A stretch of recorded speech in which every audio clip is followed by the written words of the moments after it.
News when you want it with Bloomberg News Now. I'm Nathan Hager. And I'm Karen Moskow.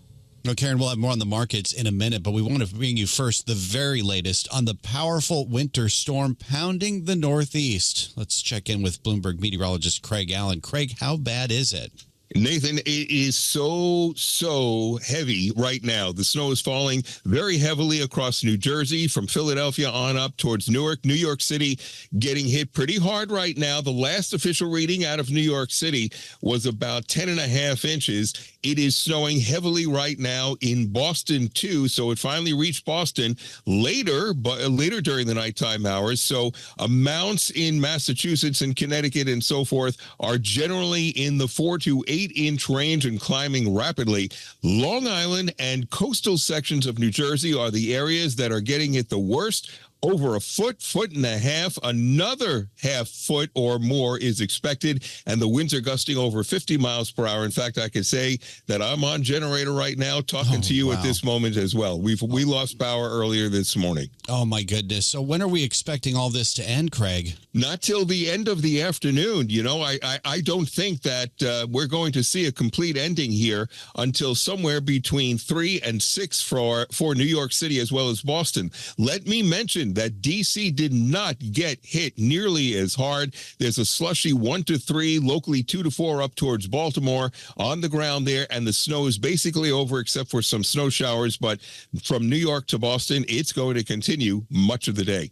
All right, Bloomberg meteorologist Craig Allen. Thank you, Craig. And, of course, we'll be checking in with you throughout the morning. Well, the snow is piling up in New York City, and that has the mayor closing schools and enacting a travel ban. Bloomberg's John Tucker continues our team coverage from Manhattan. John, good morning. Yeah, good snowy morning to you, Karen. New York City hasn't faced a storm of this scale in the last decade, and he may be new to the job, but Mayor Mamdani already a snow veteran. We are looking to utilize every tool that was successful last time around and then utilize new tools as well. Highways, bridges, and streets into New York City were closed last night. Schools are shut this morning. The subway system is operating with local service, while Metro North is running a weekend schedule. The service on the Long Island Railroad, that is suspended. New Jersey Transit is shuttered. No service. And a state of emergency exists in New York and New Jersey. Well, the message throughout the tri-state area is simple. Stay off the roads. Here's Connecticut Governor Ned Lamont. We have the best Olympic hockey team in the country, and they do pretty well on ice, but we don't. So advice number one is stay off the roads. That's a sentiment echoed by New Jersey's new governor, Mikey Sherrill. We need to be prepared. We need to be safe.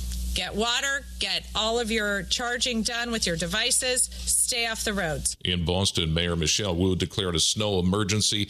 The most snow New York got in a day, that was 27 inches in January of 2016.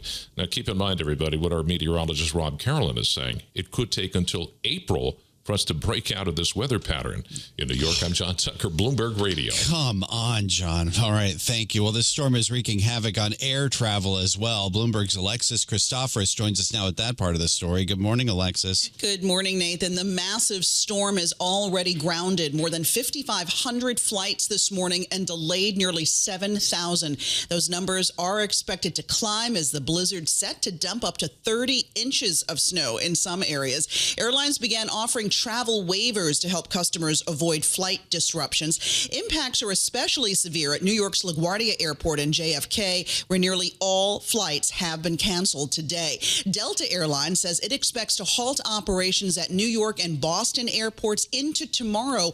And Delta's also warning of broader disruptions across its network due to a technical issue affecting its check-in and boarding systems. If you're scheduled to fly today, call your airline to check your flight status before heading to the airport. In New York, Alexis Christoforous, Bloomberg Radio. Yeah, good advice, Alexis. Thank you. While some may say you deserve a medal for braving these blizzard-like conditions, millions are still buzzing about the U.S. performance in the Olympics. Yesterday, the U.S. team closed out the games with a gold medal in men's hockey. Bloomberg's John Stashower joins us now with more on the historic win. John. All right, Karen. Yeah, overtime in men's hockey and a U.S. victory on a gold medal winning goal scored by the New Jersey Devils' Jack Hughes.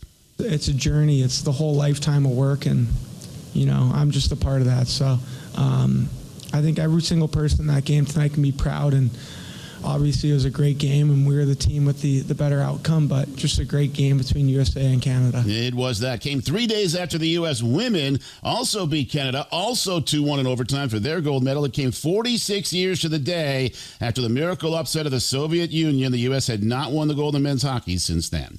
More coming up in sports. John Stashower, Bloomberg Radio. All right, John, thanks. Now to the big market news out of Washington, D.C.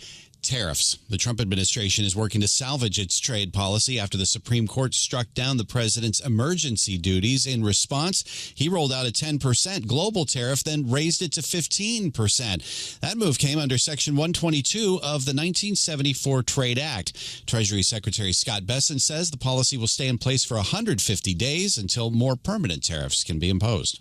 The president, the administration remains undeterred in reshoring American factories and getting rid of these massive trade imbalances. That's the big story here, is that we are immediately going to go to Section 122 tariffs, that the revenue for the U.S. Treasury for 2026, the projections are unchanged.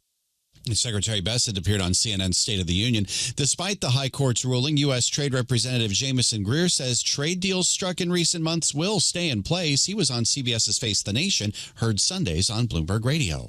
I've been speaking to these folks as well, and I've been telling them for a year, whether this case, whether we won or lost, we were going to have tariffs. The president's policy was going to continue. That's why they signed these deals. U.S. Trade Rep Jamieson Greer. Now, Section 122 allows presidents to impose temporary tariffs in situations of fundamental international payments problems. Many economists say the U.S. is not facing that risk. That's news when you want it with Bloomberg News Now. I'm Karen Moskow. I'm Nathan Hager, and this is Bloomberg.